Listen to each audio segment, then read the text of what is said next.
Hi, this is Dee Reinhardt with Illinois WorkNet, and I've got Olivia Grisham and Tammy and Natasha with us today, and we've got several things to cover and a great story to tell you. So if you want to say hi, Olivia. Hi, everybody. Say hi, Tammy. Hi, everybody. It's Tammy. All right, and I don't think Natasha called in. I think she's on computer speakers, so Correct. she's not going to say hello. But she typed it in. All right, well, let's get started. So, Olivia, if you would like to pull up your screen and do the dashboard. Yeah. Get that going. All righty.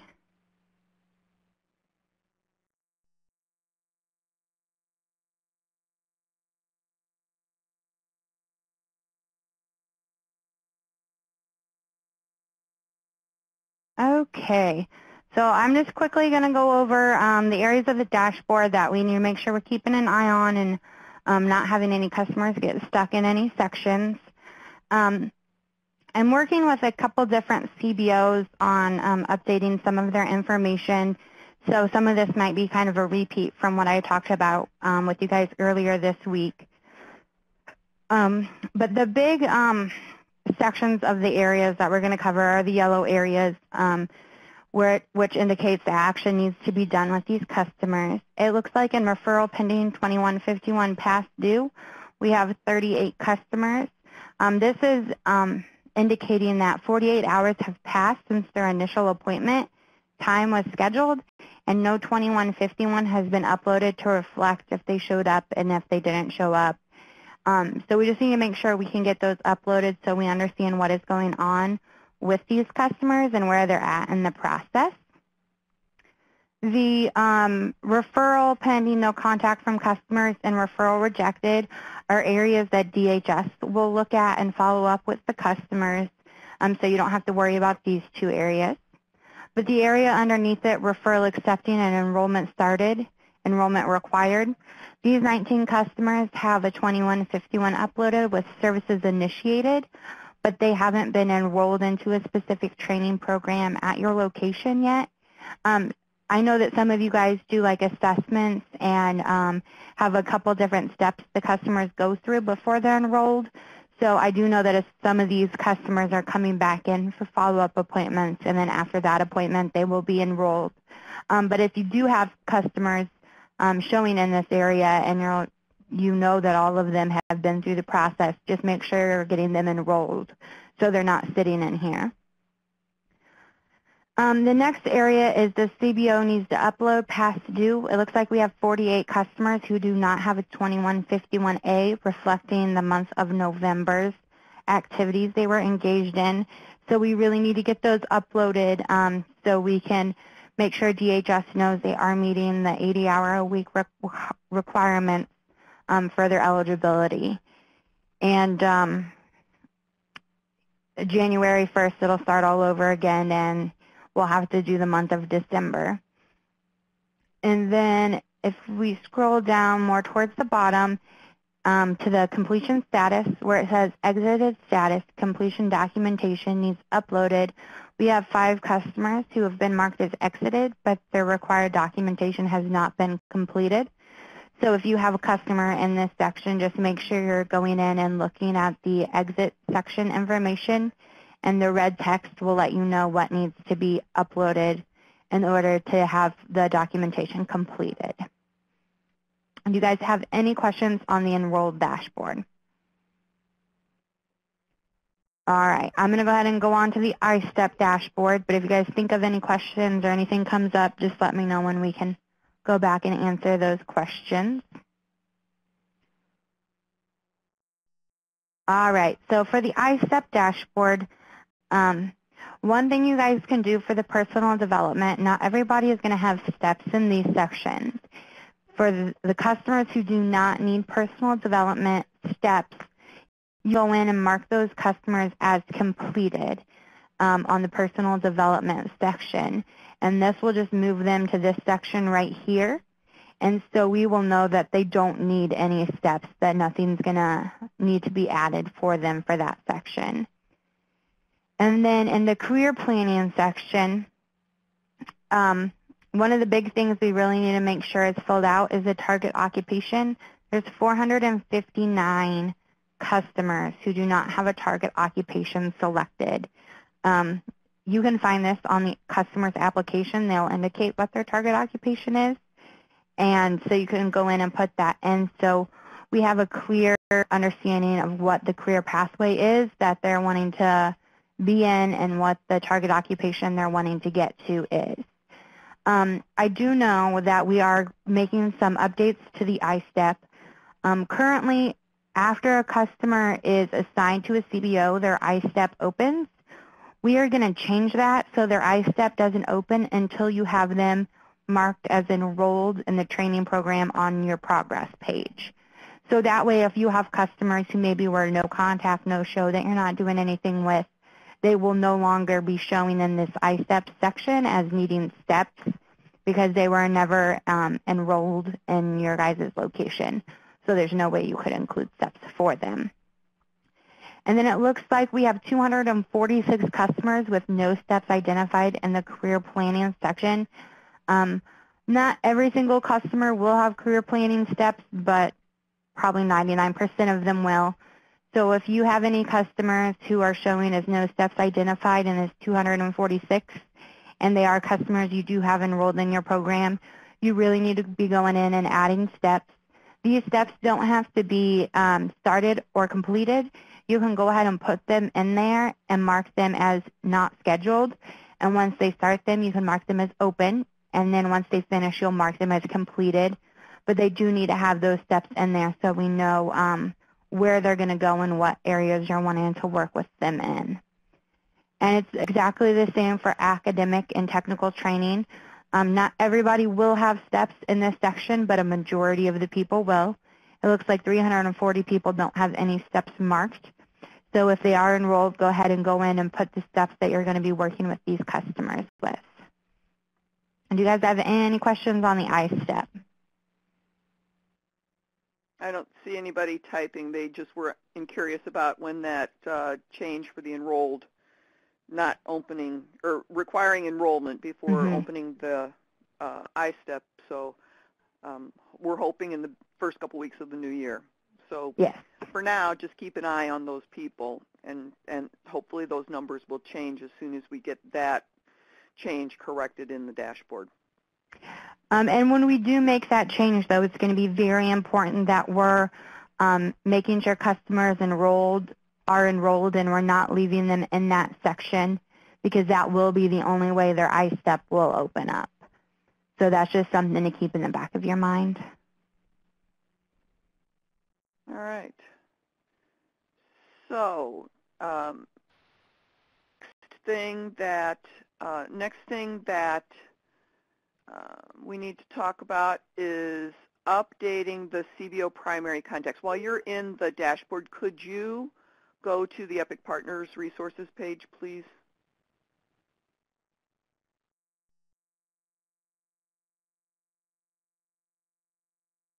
Do you want the restricted?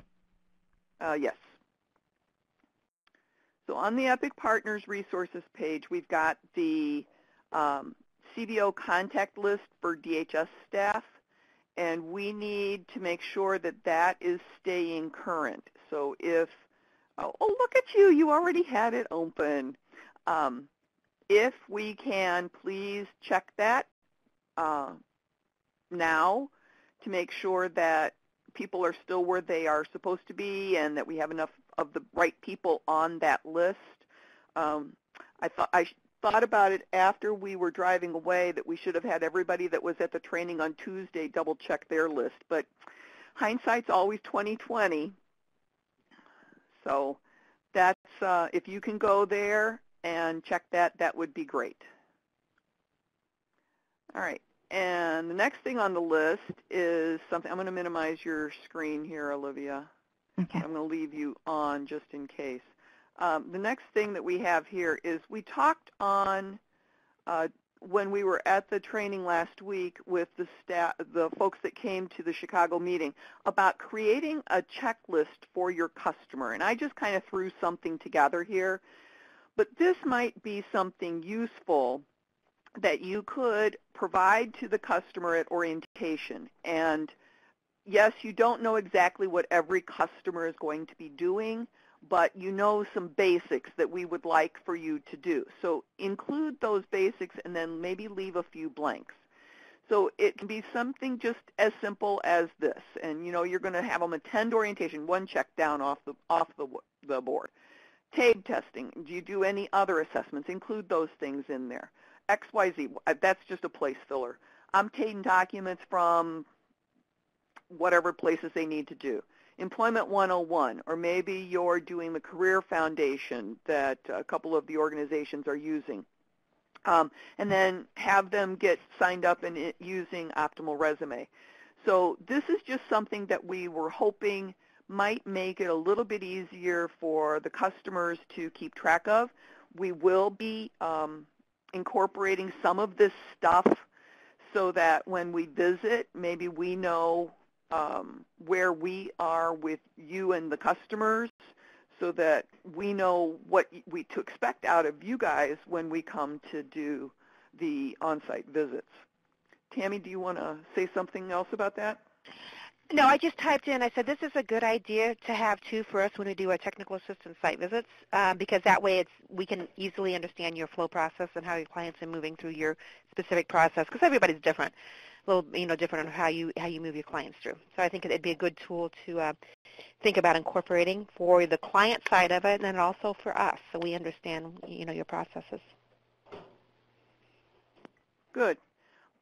Something else that Olivia mentioned earlier, on your 2151s that you submit every month for the customers, especially in the mandatory areas, you are supposed to be engaging those customers for 80 hours minimum per month. 80 hours minimum per month. Now, obviously, that gets prorated if they don't come to you until today, and we've only got, 5 business days left in the year. They're not going to have as much engagement, but it needs to be a percentage of that 80 hours. Now, we would like to see the same thing with the voluntary areas, but, of course, they're a voluntary area. They don't have that requirement, but we would like to see that be consistent across the EPIC program. So just to remind everybody that they do need to be engaged for 80 hours a month. And another thing, we had, all of you remember that the study team was making a visit, and in the Chicago area they visited several of the organizations. And Tammy, would you like to share the philosophy that they thought that what can the CBO do for the customer? Yeah, I think a lot what came out of that, some of the things they were talking about is just the language of, working with customers and basically selling this program to them also. So how can we look at our language in selling this to the customers and how this is a benefit to the customers and what can we do for the customers?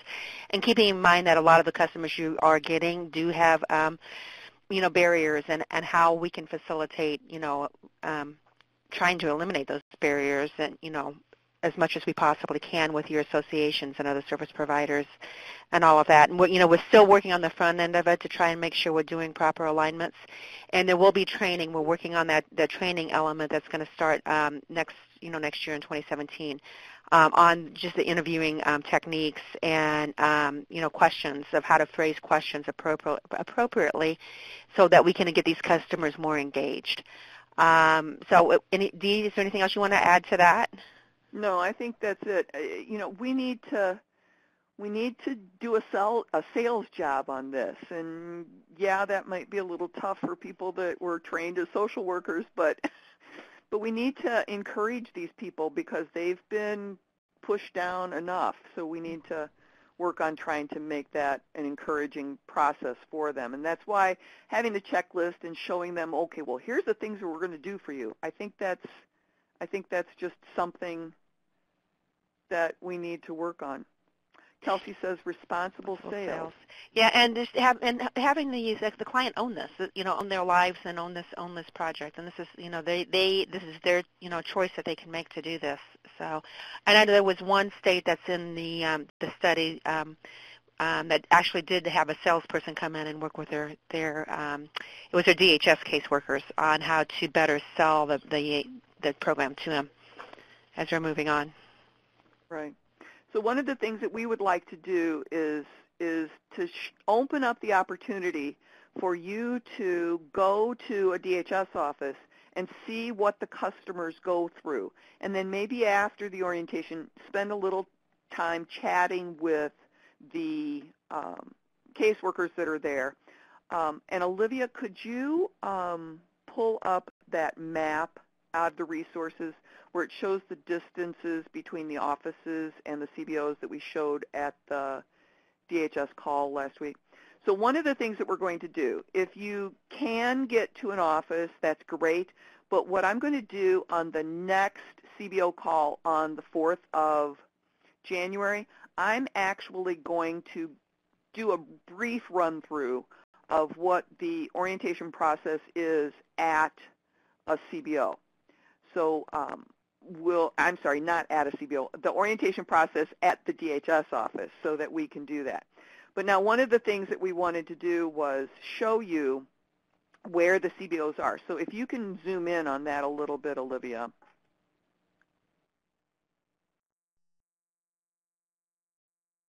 So the orange are the CBOs, the green are the DHS offices, the turquoisey colors are the pods in Cook County.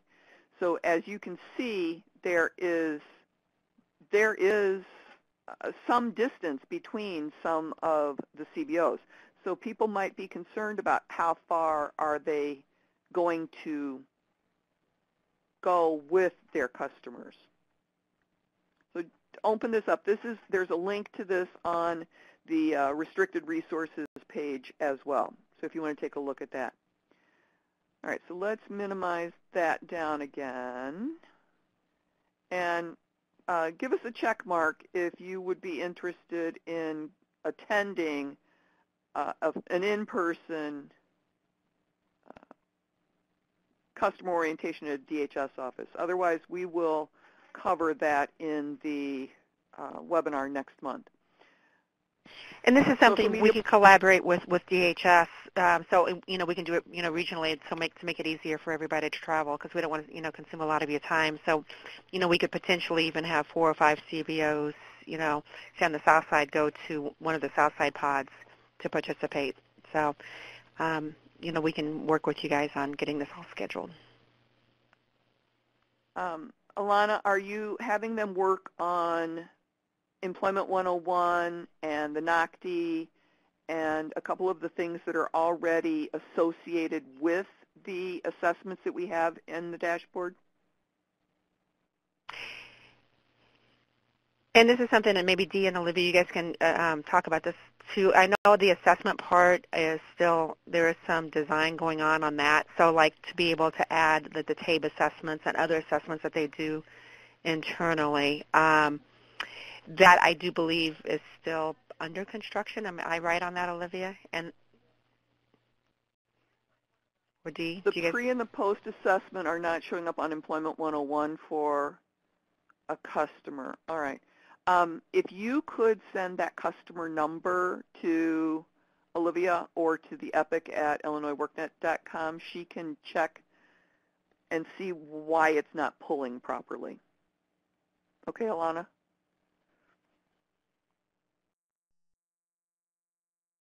Okay, great. And if there's more than one, please send all of the WorkNet ID as an identifier, because that's how we'll check. Okay, moving on to the next item on the agenda, social media posts. They are going out. We have had a chat with the DHS offices to let people know that these are public and that they are supposed to alert all of their frontline staff. So if somebody happens to walk into your offices and says, hey, I just heard about this post. I'm thinking maybe you guys, well, then let's go through the process to make the reverse referral. Otherwise, if you happen to get a customer that is being referred to you by DHS without the EPIC documentation, we need to know about that, and we will have a chat with that particular office. I know this happened in one of the locations this week. But we will work on getting that taken care of. Okay, so now what we're going to do is we're going to have Courtney Carson give us a story, and I'm going to open up Courtney's phone.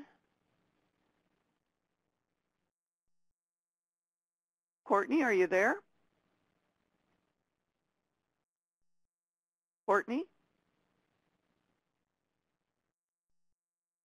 Hello, Courtney. Did I open up the wrong phone? Oh, I did. All right. Courtney, you need to dial into the 866-821-1611, and I will open up your microphone. And in the meantime, Tammy, let's talk about success stories. Oh, there you are, Courtney. I see you now. One other thing I want to let you guys know, too, you probably just got this email from Emily. We do have the time study workbooks that are due again January 6th. So if you can complete those and get those to me, by due date, that would be great. She's pre-populated everything that she can, so hopefully this go around it won't be too difficult to get them complete. But we do need those, and she sent out a reminder, and I'll also send one out to you that they're due on January 6th.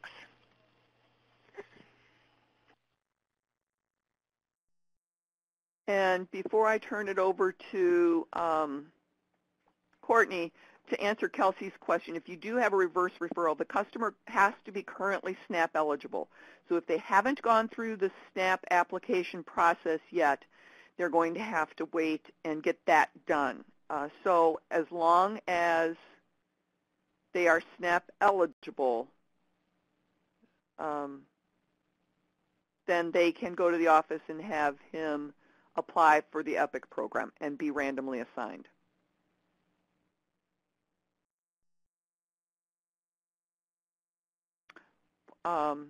If he is currently SNAP eligible, then you can do the reverse referral. If he's not currently SNAP eligible, then he has to apply for SNAP first. Is that clear as mud?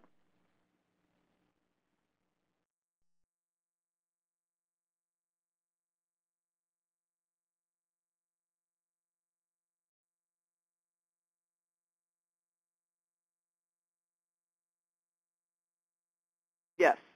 SNAP eligible means able to receive SNAP benefits.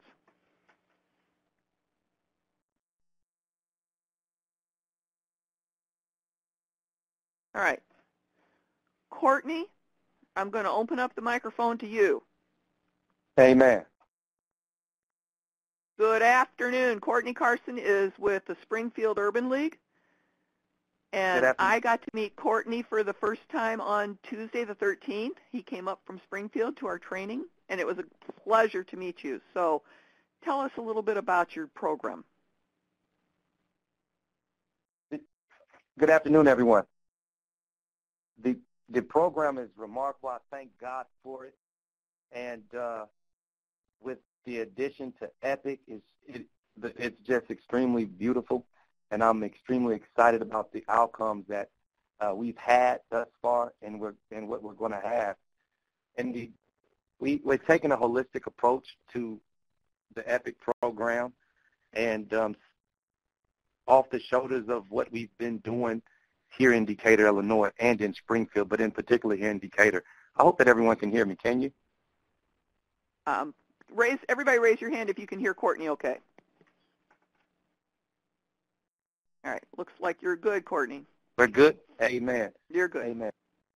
So when individuals come into our program, we definitely do an assessment. We do two assessments, one in the first week and one again in the third week, because individuals change their mindset for the most part. And they come into the program beat up and looking for direction. And so we ultimately give them that for the most part.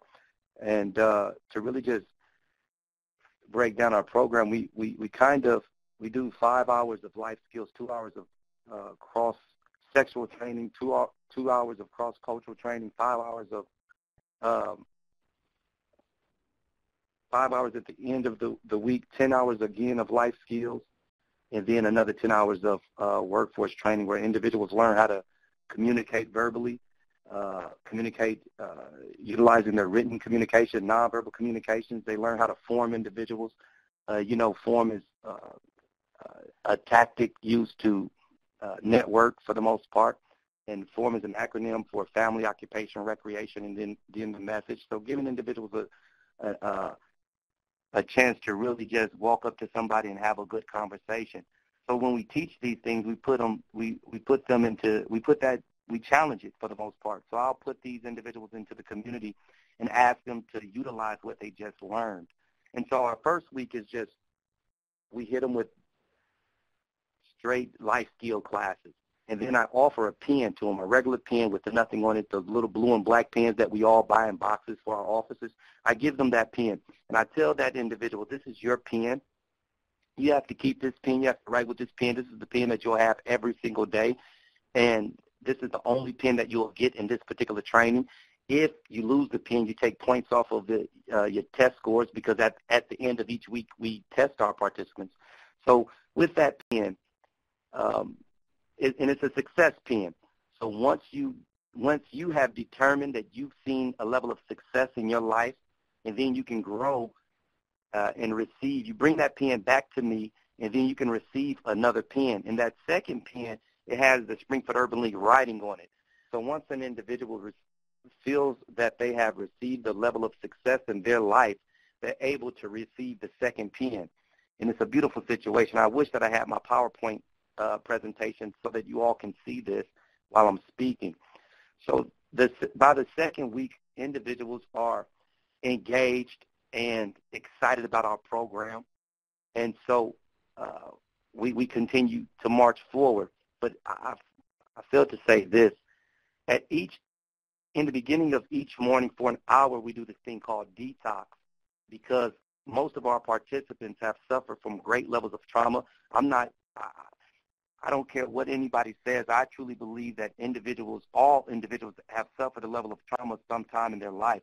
So we combat that trauma with this thing we call Detox. And Detox, we utilize Detox for an hour every morning. And Detox is just ultimately a spiritual and psychological breakdown of the toxic stress that is permitted because of the trauma that each of our individuals or our participants, I call them volunteers, have to endure every single day. And with Detox, we focus on the right prefrontal lobe. So we try to keep a positive conversation going with our participants. And when I mean positive conversation, in the Urban League, we were trained in this area called motivational interviewing.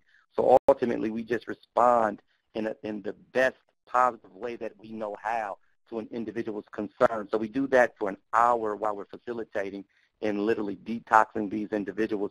And so again, we focus on the right prefrontal lobe, and the right prefrontal lobe produces happiness and joy, and also influence for the most part.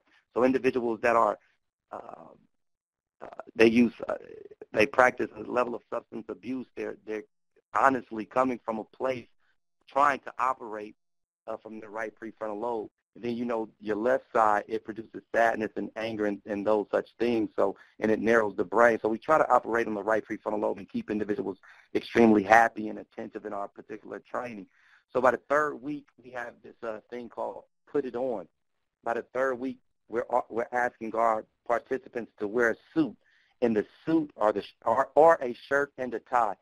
And what this does is prep them for employment for the most part, and prep them for their career.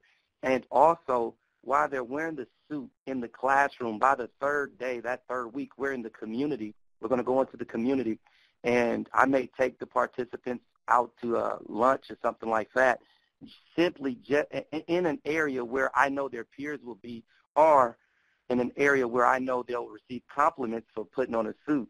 So oftentimes I go to a place called Jalier's, and it just seems like every time we walk in there, someone compliments one of my participants about wearing their suit. And again, that targets their right prefrontal lobe, so they're extremely excited and happy about wearing that suit with the compliment that they just received. And it's an awesome situation, because by the third week, now this volunteer, I like to call them, simply because a lot of people they would rather volunteer or versus being mandated to come to a program. But however, that volunteer, by that third week, he has a different outlook, or she has a different outlook on life. And I typically hear conversations about how their children or their spouse, the husband and wife, are just extremely happy with who they've become by the third week. So then I'll give them another assessment to see where they are and where they really want to be in life. And the first assessment is always generic. The third assessment is more in-depth and more real for that particular individual. And then by the fourth week, we're dabbling in a lot of workforce readiness things, such as we're redoing our resume, because we tackled that in the first week, but by the fourth week, we're redoing the resume. And in our workforce training, we teach our individuals how to not just create their resume. And I thank God for the new system I learned when I was in Chicago. So thank you, Epic, for that particular training. It was so helpful. But we introduced them to doing their own resume, and not just sending the resume via email, but how do you drop the physical resume off? And I have a style that I use on dropping the resume off to different organizations and different corporations. And the participants, they love it. So I put them in the field again and allow them to drop their resumes off at banks and such. And my office is next door to a lawyer. So, and down the street from a African American doctor and a white lawyer, my office is next door to. So what I do is I have my participants introduce themselves to the white lawyer, and then again introduce themselves to the black doctor, and then come back into the office in the classroom and write down their experience. And most times, because I'm dealing with a high volume of African Americans, most times they say that it's easier for them to interact with the black doctor versus the white lawyer. But then I ask the question, well, who would you rather have work for? And for some reason, they always say, well, I want to work for the white lawyer because his establishment might just be a little better. And I'm like, okay, but it's easier for you to talk to the black doctor. So I really put them in real life situations where they have to interact with different races and different social groups for the most part, and I allow individuals to go back into the community to rebuild and replenish their reputation, because a lot of individuals that come through here, they have records. So we do a lot of what I call character initiatives, but ultimately it's just a form of community service. So if one of my participants, for example, I have one of my participants has identified that he wants to go into transportation. So just last week we did a character initiative for advanced disposal, because he's going into his CBO training on January 4th. So last week we did a character initiative with advanced disposal. They are a trucking company here in Decatur, Illinois, and he volunteered with them. He stacked the garbage cans into the location they were supposed to be stacked in. And so by volunteering with them and giving back community service hours and giving back to our community, it helped him build his reputation and build his physical resume, which is his reputation for the most part. That's how I teach that. And then also, by this time, an individual has already had their second or third pen, because they've established a lot of what they call blessings and happiness and joy. So they come to me and say, oh, I got a blessing, man. This just happened to me, or I just My children are extremely happy with me. They've never been this happy with me. My wife is extremely happy. And these are words from the brother that's in Epic right now. He's extremely ecstatic about his family, and I really do wish I had my PowerPoint presentation prepared for this. But however, he's extremely happy about how his family is responding to him. He's just he's finishing up this portion. He just gave a speech at Eisenhower High School where we went back into the high school, and he's become a mentor for us. He's doing a remarkable job, and I'm excited to pin him with his next pin. I can't wait till he comes to me again and say, you know, I deserve the other pin. And that pin holds them and keeps them accountable for their actions. And everybody, Indicator, just to really speak to that pin piece, Indicator, our pin has a kind of a reputation of its own. It's a representation of a changed man who's doing positive things in this area. So there's an abundant amount of individuals that wear the pin. And however, if you're not acting accordingly, you can you can get that pin taken away from you. I've actually seen a man take that pin away from another individual because once I kind of explained the pin a little bit, but I want to explain it clearly. You have the clear pin, you have the pin that says Springfield Urban League, and then you have this pretty shiny stainless steel pin that has the writing of Springfield Urban League on it, and then we pin you with it's not a writing pin, but then once you graduate and you become a mentor and you become self-sufficient, we give you another pin that you can wear on your lapel. A lot of individuals wear it with their suits, and it's just beautiful. And that pin there has such a strong representation in this area, Indicator, and also in Springfield. And that's the pin where I've seen individuals take that pin off somebody who wasn't representing what we're trying to do in this area. They weren't representing well, so that pin was taken off of them. And that gives them... Courtney, your program's not just for men, right? It's not just for men at all. One of our significant success stories was a woman who came in here, went through her process, and her transition was totally different than... No one will go down the same path in this particular program, of course, because they have different desires. But she's already working, and she's a mentor as well, and she's already working. So we it's not just for men at all, not at all.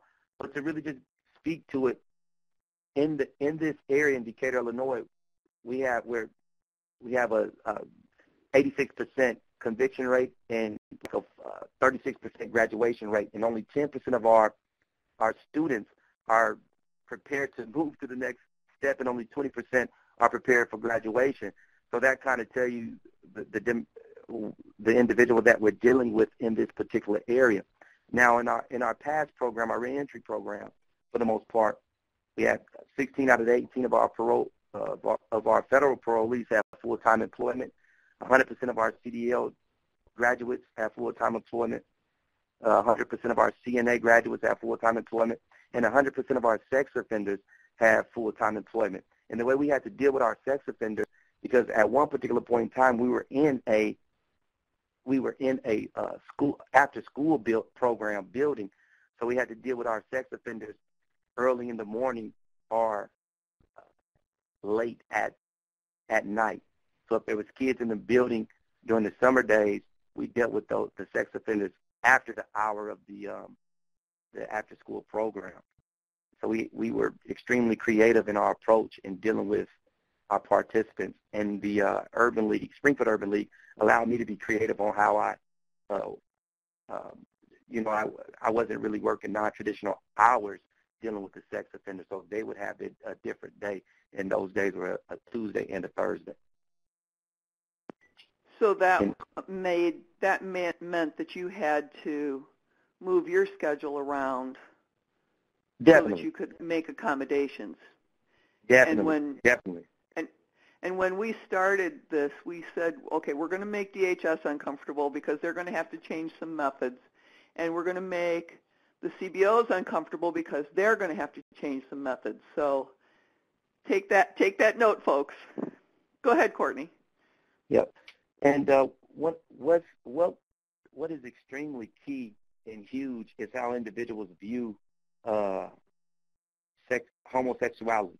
And so we definitely had to do a training on that. And then I'm not sure if I'm saying it right, but transgenderism. We had to really do a training on that. And then bisexuality. We had to do a training on those particular components, because not only do we want these individuals to find a job and work their career, but we want them to stay there. And those are some of the huge topics that allow an individual to receive or to get sued, or a company to be sued, or lose their job. So I really want to, in our training, we tackle everything that could hinder a person from succeeding in life. And so the race issue comes up a lot, especially with the EPIC. Right now we're 4 for 4. We've had 2 girls, 1 white and 1 black, and 2 girls, 3 girls, and 1 guy, and it's been phenomenal. Again, I mean, we're 4 for 4, 3 in the physical, 1 we identified that needed SSI, so they went on. They have a different path in life for the most part.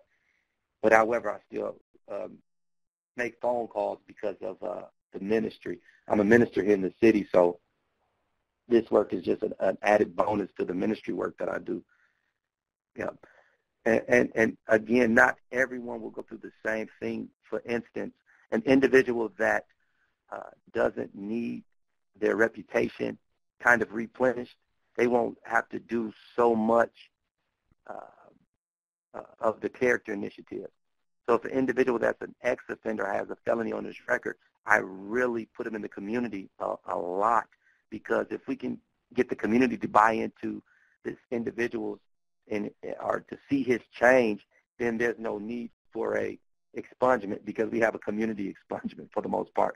And out of all the individuals that have come through the program, none of them has I've never had to force the expungement on them. We just built relationships with individuals who was willing to hire. And a lot of the employees around the city, they either send individuals to the program to be trained, or they come to our program and pull individuals out to hire. So I really thank God for that. So Courtney, this is Tammy. You're finding on the employer side and the recruitment, it's just that personal relationships that you're developing with them to be able to place. Yes, ma'am. It's a personal relationship, and ultimately allowing the employer to see, experience that individual and how they are, and would that person be a good fit for this organism or organization. And so a lot of what I do, especially with some of my character initiatives, it's not, a lot of times it's not work. I will allow those participants by the 3rd and 4th week to accompany me with some of the things that I do in the community. So if I'm feeding children, and I often do, I allow them to pass out the baskets, or if I'm doing a speech, they'll be present. If I'm in a board meeting, they'll be present there. So I really allow them to explore Decatur, Illinois. Here in Decatur, I just found out that a lot of people thought that our Central Park wasn't for them, so we started having classes at Central Park so that they can bask in that aroma for the most part, and be a part, and feel like they are part of Decatur. A lot of times individuals, there's such a disconnect between the leadership or the local government and the people, that the people don't feel like they're part of the place, one they build and where they live. So I kind of try to create that atmosphere for them. But to answer your question, yes, just building personal relationships with employers, that's key, and relationships with other social service agencies and organisms. We've got a couple of questions from the audience, and then we kind of need to wrap up here. So Nancy wants to know if they could see your PowerPoint. Can you send it to us, and then we'll upload it to the resources page? Yes, ma'am. Yes, ma'am. And because Okay. the PowerPoint shows, like, it's beautiful to see individuals in the beginning and then see where they are now. So one guy, just to give us a small testimony, when I met him, he was on coke. He was homeless. I used to drop him off at the Salvation Army, and then now he's a minister. He's a truck driver for ADM. He got a CDL. He's a truck driver for ADM. He did 4 years in prison, and he was actually kicked off of the grounds of ADM. And now he's a minister, a truck driver. He has a child. He's married. He's just doing phenomenal. He's doing magnificent here in the city of Decatur, and he's our trophy for change. So if ever you go onto the Facebook and see me with a couple of the guys from our program, those are the trophies for change. Those are the change agents. And so I use those individuals as tools to really promote all the programming that goes on. And it really works well because versus me saying this is a magnificent program, individuals are more receptive to seeing the tangible results for the most part, you know? Right. Yeah. Courtney, Kelsey wants to know how long total does the training period last and how many trainings do you offer? Well, you can modify the training as you see it, but this is a 6-week training. And I really believe the important piece is that hour in the morning, that first hour is extremely important. So that they can... Kelsey, I'm sorry. And Courtney, and with this, that's kind of like your deep dive with the clients, but then you also, I know with Springfield Urban League that, you know, we've got the curriculum that you guys can put them in, like you said, the certified nursing or manufacturing. So with Springfield Urban League, they have the healthcare sector, you know, the CNAs, they've got manufacturing and assembly workers, they've got construction apprenticeships. Actually, that's one that you guys aren't doing that. That's another organization. But then you got truck driver programs, hospitality, food prep, and we're also looking. Courtney, there's one, and this is something that it's open to anybody. If you have an employer in the area that needs specific skills and it's not in your scope of work, we can modify it. And so we're looking at modifying Springfield Urban League scope of work to deal with, and I think it was IDOT, wasn't it? Jobs. Courtney, do you remember what Jennifer was talking about on that? I say that one more time. Was it construction training? It was. I think it was road construction. Yes, definitely. Our highway construction program. We just partnered with Richland Community College, and they're offering the highway construction training. So our participants will have access to that as well. And we're gonna do the same trainings that we do in this office at Richland Community College. So we'll be able to. And that's an area that's not currently in the scope of work, but the demand's there. So we're going to modify that and add that as an opportunity for them to place people in that training program. And then one last question from the audience. Kelsey asks that it seems like your program has a pretty strong spiritual slant. What do you do with people who are not quite as spiritual as you? Approach them psychologically. All right. That's how we deal with that. We approach it in a psychological manner. All right. And those two go in hand. Okay. Can you, in case anybody else has any questions for you about your program, could you type your email address into the chat pod so that they can reach out to you? Because I don't think your contact information is on the CBO contact sheet. Oh, okay. All right.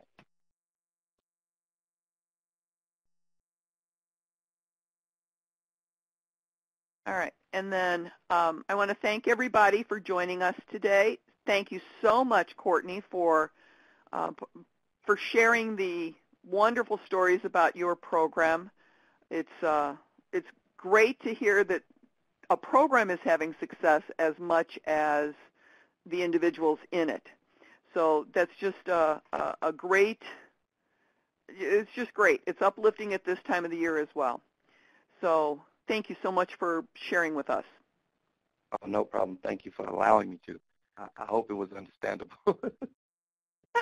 Well, we'll get you back on if we need to. All right. All right. All right. So one of the things that I would like to say is we do not have a webinar next Wednesday. Our next webinar will be January 4th, and we'll send out the updates from this meeting. If you can, please fill in intake appointment dates through the end of February. Since we're so close to the beginning of the year, please make sure that your intake appointments are filled out through the end of February at least. And I want to wish everybody a Merry Christmas and a Happy New Year, since I won't get to talk to you until after. Or if you celebrate Hanukkah or Kwanzaa, happy those too.